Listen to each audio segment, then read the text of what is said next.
નમસ્કાર દોસ્તો, હું આપનો સાથી રજનીકાંત ભારતીય. મિત્રો, હાલમાં આઉટસોર્સિંગ એજન્સીઓ દ્વારા કર્મચારીઓના પગારમાં કટકી કરતા હોવાનું, ચોરીઓ કરતા હોવાનું મોટા પ્રમાણમાં ખુલાસો થયો છે. ત્યારે આ એજન્સીઓ આટલી બેફામ કેમ બની છે અને એમના ભ્રષ્ટાચારને કોની શેર છે એ વિશે આજે આપણે વિડીયો કરી રહ્યા છીએ. અને આ વિડીયોમાં આપણે એજન્સીઓ વિરુદ્ધ કાર્યવાહી કરવાની સત્તા કોની પાસે છે અને આ સત્તાધિકારીઓ કાર્યવાહી કેમ નથી કરતા એની વાત કરીશું. એજન્સીઓએ કેવી રીતે ભ્રષ્ટાચાર કર્યો એની વાત કરીશું. અને આ એજન્સીઓના ભ્રષ્ટાચારમાં એમને સાથ કોણ આપી રહ્યું છે એની વાત કરીશું.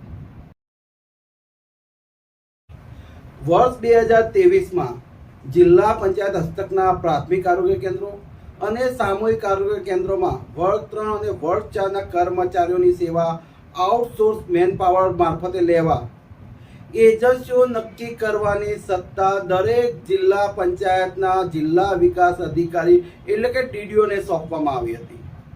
અને ડીડીઓ દ્વારા ટેન્ડર કરી નવેમ્બર 2023માં એજન્સીઓ નક્કી કરી હતી. અને આ ટેન્ડરની જે શરતો હતી એ ટેન્ડરની શરત 7.10.39 મુજબ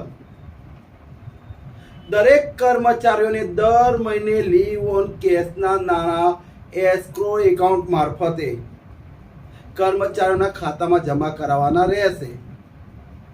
બીજી જે શરત હતી 7.7.7 નંબરની શરત, જેમાં સ્પષ્ટ લખ્યું છે કે નાણાકીય ગેરરીતિ આચરનાર કર્મચારીઓના પગારમાં ઉચાપત કરનાર અથવા તો ઓછું વેતન ચૂકવનાર એજન્સીનો કોન્ટ્રાક્ટ કોઈ પણ પ્રકારની નોટિસ કે ખુલાસો આપ્યા વિના કેન્સલ કરવામાં આવશે. એટલે આ ટેન્ડરની શરતો બે મુખ્ય શરતો, અને એ શરતોનું પાલન કરવાની જવાબદારી કોની? ટેન્ડર અધિકારી એટલે કે જિલ્લા વિકાસ અધિકારીની છે, નહીં કે આરોગ્ય વિભાગના ઉચ્ચ અધિકારીઓની. અત્યારે એજન્સીઓ ભ્રષ્ટાચાર કરી રહી છે, ખુલ્લેઆમ ચોરી કરી રહી છે, એના કૌભાંડો બહાર આવી રહ્યા છે. અને દરેક જિલ્લાના ડીડીઓ કમિશનર કચેરીમાં માર્ગદર્શન માંગે છે. ત્યારે કમિશનર કચેરીના અધિક નિયામક સાથે મારે વાતચીત થઈ ત્યારે એમણે સ્પષ્ટ કહ્યું કે અમે ટેન્ડરની શરતો નક્કી કરી અને જિલ્લા વિકાસ અધિકારીને આપી છે. જિલ્લા વિકાસ અધિકારીએ ટેન્ડરની શરતોનો અભ્યાસ કરવાનો અને ટેન્ડરની શરતમાં જે પ્રમાણે લખ્યું છે એ પ્રમાણે કાર્યવાહી એમણે જ કરવાની છે.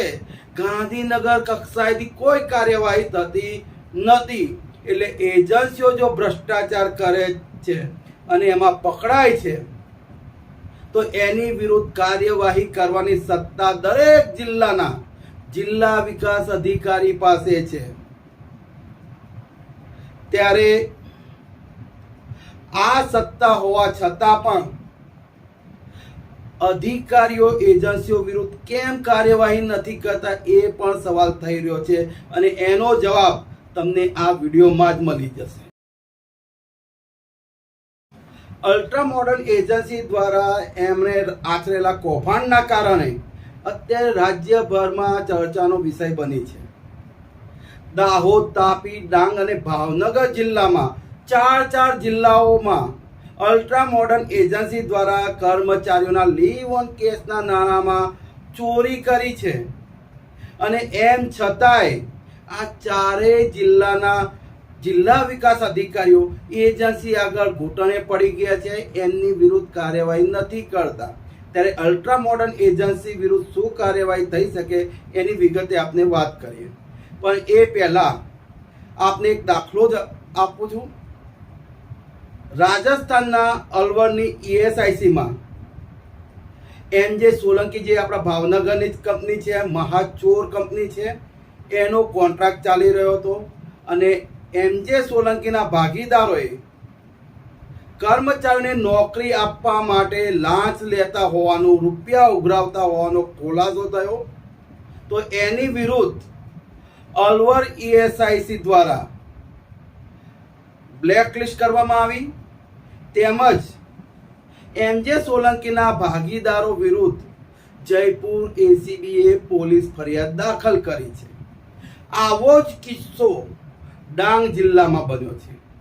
ડાંગ જિલ્લામાં અલ્ટ્રા મોડર્ન એજન્સી દ્વારા વચોટિયા નિલેશ અને મેહુલ મારફતે આઉટસોર્સિંગ કર્મચારીઓના કોન્ટ્રાક્ટ રિન્યુ કરવા માટે 52,000 જેટલી માતબર રકમની લાંચ લીધી હોવાનો ખુલાસો થયો છે. અને આ વચોટિયાઓ નિલેશ અને મેહુલે આ રૂપિયા એજન્સીના માણસ યશના કહેવાથી લીધા હોવાનું કબૂલ્યું છે, તેમજ આ રૂપિયા યશ સુધી પહોંચાડી દીધા છે. ત્યારે જે રીતે રાજસ્થાનમાં એમજે સોલંકી વિરુદ્ધ કાર્યવાહી થઈ, એ પ્રમાણે કાર્યવાહી અલ્ટ્રા મોડર્ન એજન્સી વિરુદ્ધ થવી જોઈએ. ડાંગ જિલ્લા વિકાસ અધિકારીએ અલ્ટ્રા મોડર્ન એજન્સીને તાત્કાલિક બ્લેકલિસ્ટ કરવાની થાય અને કર્મચારીઓ પાસેથી નોકરી આપવા માટે લાંચ લેવા બદલ એજન્સીના માલિક, એના સંચાલક અને વચોટિયાઓ વિરુદ્ધ પોલીસ ફરિયાદ દાખલ કરવાની થાય છે. હવે અલ્ટ્રા મોડર્ન એજન્સીનું બીજું કૌભાંડ આપણે જોઈ લઈએ.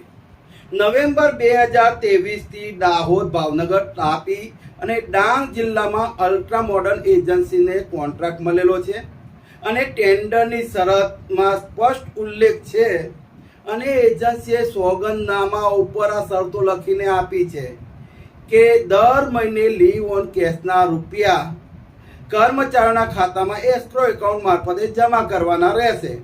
એમ છતાંય અલ્ટ્રા મોડર્ન એજન્સી નવેમ્બર 2023 થી કુલ 31 મહિનાના એટલે લગભગ 62,000 રૂપિયા એક કર્મચારીના ચોરી ગઈ છે. અને એક જિલ્લામાં નહીં, 4 જિલ્લામાં લીવ ઓન કેશના નાણાં અલ્ટ્રા મોડર્ન એજન્સી ચોરી ગઈ છે.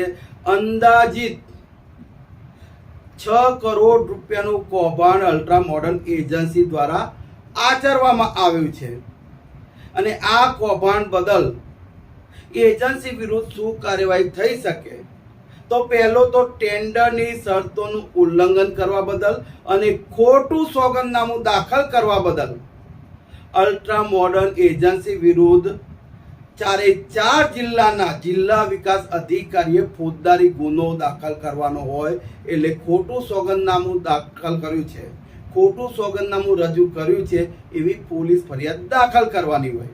બીજું, જે લીવ ઓન કેશના રૂપિયા અલ્ટ્રા મોડર્ન એજન્સી ચોરી ગઈ છે એની રિકવરી એસ્ક્રો એકાઉન્ટ મારફતે કરી અને એસ્ક્રો એકાઉન્ટ મારફતે જ દરેક કર્મચારીઓને વ્યાજ સહિત એ રૂપિયા પરત આપવાના થાય.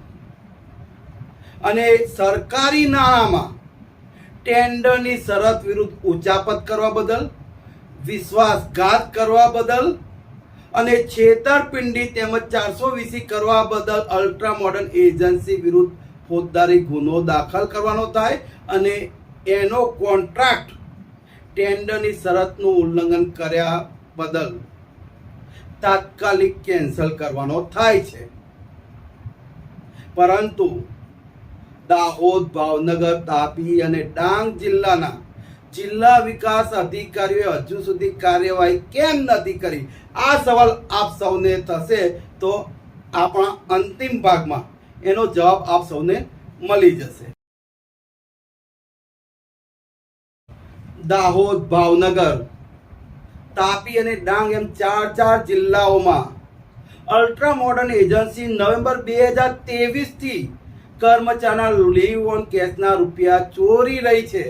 એમ છતાંય આ જિલ્લાના અધિકારીઓ, જિલ્લા વિકાસ અધિકારી એટલે કે ડીડીઓ અલ્ટ્રા મોડર્ન એજન્સી વિરુદ્ધ કાર્યવાહી કેમ નથી કરતા? એ સવાલનો જવાબ આપ સૌને આપો એ પહેલા એક નાનકડો જોક તમને કહી દઉં, જે તમે સૌએ નાનપણમાં સાંભળ્યો હશે. મેં પણ નાનપણમાં જ સાંભળ્યો છે.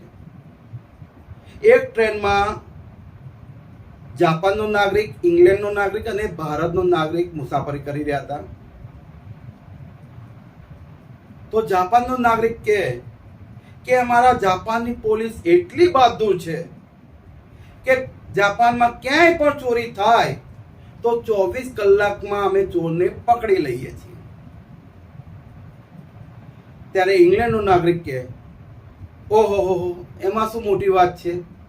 અમારા ઇંગ્લેન્ડમાં ક્યાંય પણ ચોરી થાય ને તો અમારી ઇંગ્લેન્ડની બહાદુર પોલીસ ચોરને 1 જ કલાકમાં પકડી લે છે. આ સાંભળી ભારતનો નાગરિક માથું ખંજવાળવા માંડ્યો. પછી કે એમાં શું થઈ ગયું?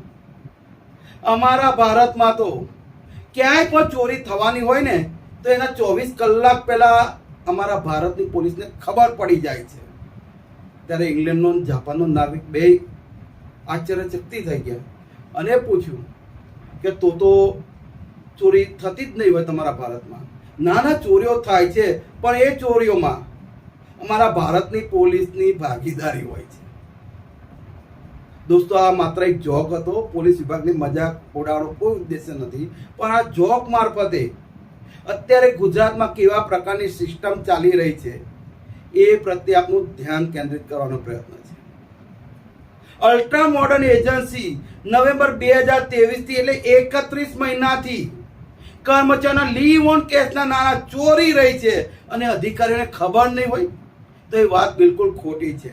અલ્ટ્રા મોડર્ન એજન્સી અધિકારીઓના માથા પર બંદૂક મૂકીને તો રૂપિયા નહીં લઈ ગયો ને, કારણ કે પગાર એસ્ક્રો એકાઉન્ટથી થાય છે અને એસ્ક્રો એકાઉન્ટથી કર્મચારીના પગાર અને એજન્સીઓના ચૂકવણા ત્યારે જ થાય જ્યારે જિલ્લા પંચાયતના જવાબદાર અધિકારીની સહી હોય પેમેન્ટ શીટ ઉપર અને એજન્સીના માણસની સહી હોય. આ બંનેની સહી એક સાથે પેમેન્ટ શીટ ઉપર હોય ને ત્યારે જ બેંક એસ્ક્રો એકાઉન્ટ મારફતે ચૂકવણા કરતી હોય છે. એટલે અલ્ટ્રા મોડર્ન એજન્સી આ 4 જિલ્લામાં લીવ ઓન કેશના રૂપિયા લઈ ગઈ છે. એ અધિકારીઓની સંમતિથી લઈ ગઈ છે અને અધિકારીઓએ આ રૂપિયા કર્મચારીઓની જગ્યાએ એજન્સીને ચૂકવવા માટે કઈ એમને તો નહીં કર્યું હોય. આ રૂપિયા એજન્સીને ચૂકવવા માટે તગડું કમિશન એજન્સી પાસેથી લીધું હોવાની પૂરી સંભાવના છે અને એજન્સીઓના ભ્રષ્ટાચારમાં જિલ્લા પંચાયતના આરોગ્ય વિભાગના જવાબદાર અધિકારીઓ પણ સંડોવાયેલા છે, કારણ કે સહી એમની છે. એટલે રૂપિયા ટેન્ડરની શરત વિરુદ્ધ એજન્સીને ચૂકવ્યા છે. જે ટેન્ડરની શરતોનું પાલન કરવાની જવાબદારી અધિકારીઓની છે એ અધિકારીઓ ખુલ્લેઆમ ટેન્ડરનું ઉલ્લંઘન કર્યું છે અને દરેક જિલ્લાના ડીડીઓ આ જાણે છે કે એસ્ક્રો એકાઉન્ટથી જે પેમેન્ટ શીટ ઉપર જેમની સહીથી અલ્ટ્રા મોડર્ન એજન્સી ચોરી કરી છે એ સહી આરોગ્ય વિભાગના જવાબદાર અધિકારીઓની છે. એટલે જો એજન્સી વિરુદ્ધ કાર્યવાહી કરે તો બીજી બાજુ એજન્સીઓના ભ્રષ્ટાચારમાં સાથ આપવા બદલ, એજન્સીઓની ચોરીઓમાં સાથ આપવી બદલ જવાબદાર અધિકારીઓ વિરુદ્ધ પણ કાર્યવાહી કરવી પડે. અને જિલ્લા વિકાસ અધિકારીઓ છેલ્લા ઘણા સમયથી હું જોઈ રહ્યો છું કે આ બધી તપાસ એ આરોગ્ય અધિકારીઓને સોંપી રહ્યા છે. હવે જ્યારે ચોરને તપાસ સોંપાતી હોય ત્યારે તપાસમાં શું પરિણામ આવે એ આપ સૌ જાણો છો. પણ આશા રાખું કે દાહોદ, તાપી, ડાંગ અને ભાવનગર જિલ્લાના જિલ્લા વિકાસ અધિકારીઓને સદબુદ્ધિ આવે કે આ ગરીબ કર્મચારીઓના રૂપિયા છે અને એ રૂપિયા પાછા અપાવવા એમની નૈતિક જવાબદારી છે અને આ જવાબદારી નિભાવતા આરોગ્ય વિભાગના અધિકારીઓને તપાસ સોંપવાની જગ્યાએ ત્રાહિત ઈમાનદાર અધિકારીઓને તપાસ સોંપે અને આ કૌભાંડમાં સંડોવાયેલ એજન્સી અલ્ટ્રા મોડર્ન અને એમાં સાથ આપનાર અધિકારીઓ વિરુદ્ધ પણ કડક કાર્યવાહી થાય એવી લાગણી આપણા સૌની છે. પરંતુ આપણે સૌ જાણીએ છીએ કે ભ્રષ્ટાચારીઓને ગુજરાતમાં ક્યારેય સજા થતી નથી. એટલે અલ્ટ્રા મોડર્ન એજન્સી કે પછી જવાબદાર અધિકારીઓને સજા થાય એ આપણા સૌની આશા ઠગારી છે. પરંતુ આ વિડીયો તમામ જિલ્લાના ડીડીઓ સુધી પહોંચાડો એ મારી અંતમાં લાગણી વ્યક્ત કરું છું. જય ભીમ, જય સંવિધાન, જય જોહાર.